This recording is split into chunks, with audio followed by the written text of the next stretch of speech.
There have been reports of air sirens this morning in several Ukrainian cities, with civilians continuing to flee as shelling worsens across the entire country. More than 2 million people have now fled the country. That's according to the United Nations, and British people have joined the united effort to help. Well, joining us now from Lviv is Paul Pasquale. He's a former GMTV news cameraman, and he's an army veteran, and he's driven a van full of supplies from England to Lviv. And also British-Ukrainian Roman Tymchyshyn, who has been driving 300 miles a day, helping evacuate 80 refugees to Poland in his black cab, including a family who are with him this morning. Can you introduce us to them, please? Who have you got there? Good morning. Good morning. Can you introduce us to your passengers? Oh, yes. Well, so first of all, good morning, everyone. And my name is Roman. Yeah, so this morning, I'm with a family of 7 kids. I don't know if you can see them. There you go. Guys, say hello. Yeah, as you can see, the cab is full of passengers, and I have one male here as well. He's from Yemen, actually. So, yeah, the car is full of people. Roman, what you're doing is absolutely extraordinary and extremely risky. I should point out you're not actually a black cab driver. That's simply the vehicle that you've decided is the best to do what you're doing, which is to ferry people out of the danger zone. How many people have you brought out of Ukraine so far?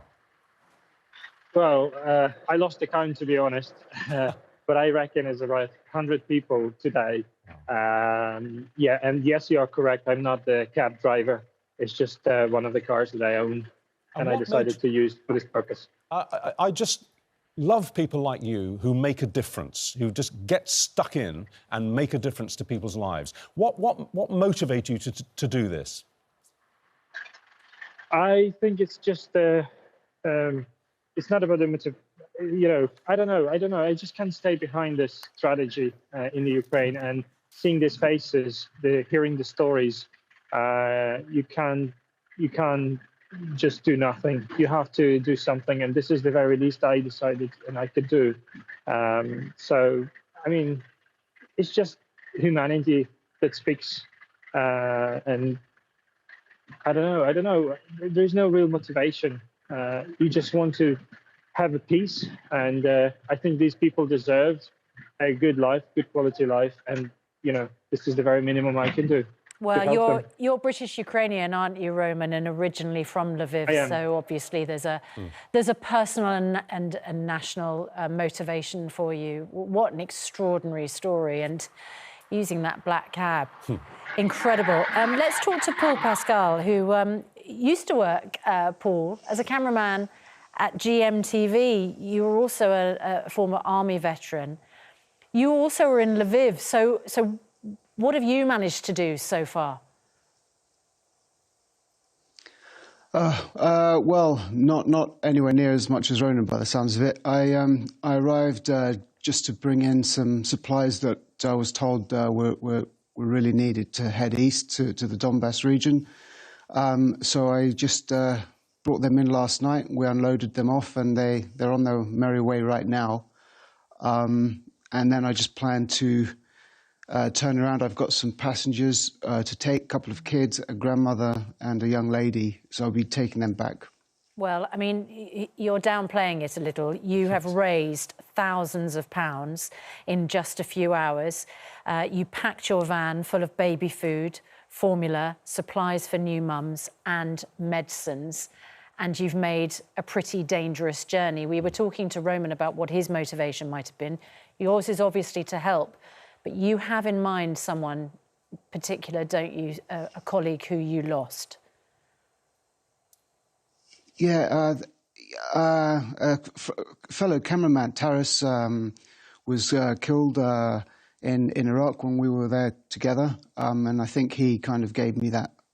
He was Ukrainian, and he was very Ukrainian, and he gave me that sort of little push in the back, really, that made me think, yeah, I should just get on the road.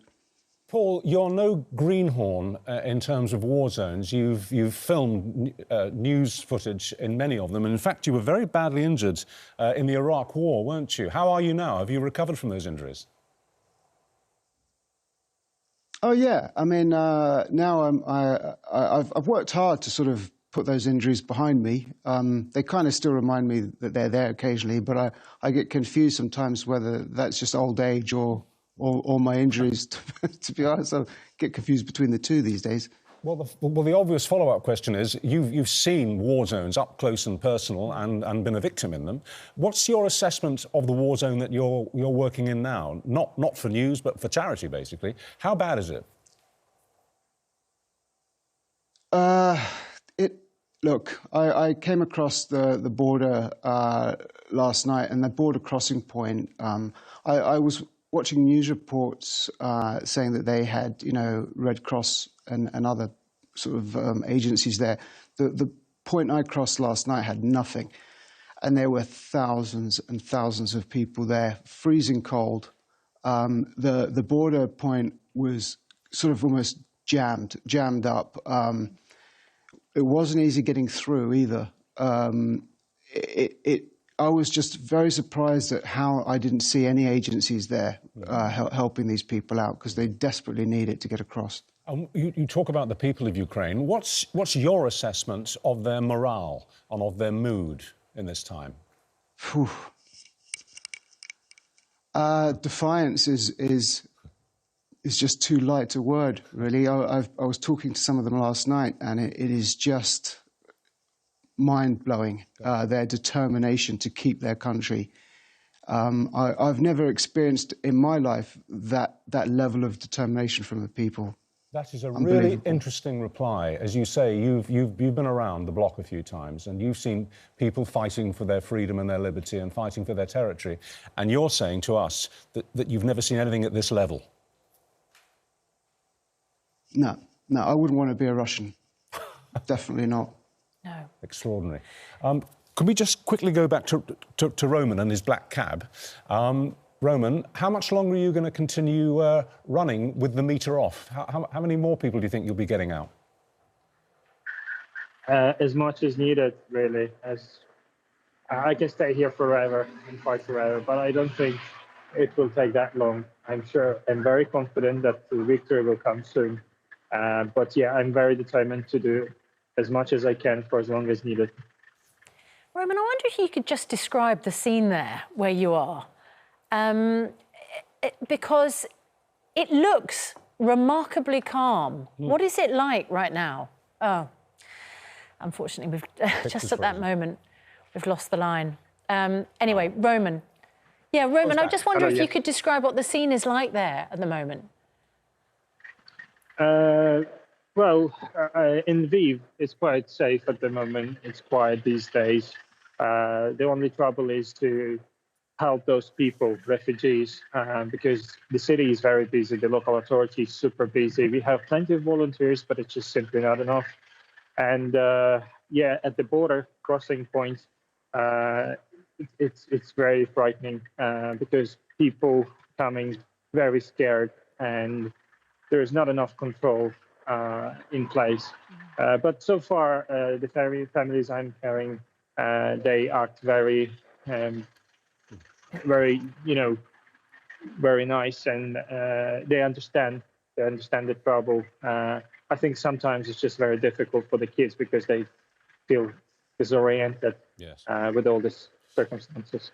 Well, Roman and Paul, if we were wearing hats, we'd take them off to you. You're quite extraordinary. Can I just... yes, of course. Can I just give a big thanks out? So I just want to give a big thanks out to everybody back home that put that effort in. They raised all that money. They got me here in record time. Particular to Carolina, my partner, who basically sort of pushed me out the door, said, get on with it. And she guided me here, actually. She's sort of helped me get here and will help me get back, probably. And she's called Carolina. Yeah, big shout out to her. Mwah. Thanks very much indeed, guys. Great work. May I also... Yes? May I also say thank you, because I'm half British, half Ukrainian. I feel very proud for both my countries, how united they are at this difficult time. I'm honestly super thankful to all people helping us, helping Ukrainians at the moment. You do enormous, amazing work. Thank you so much. Well, thank you both. And Ukrainians appreciate it. It's a privilege to have you both on the programme. Thank you. Yeah.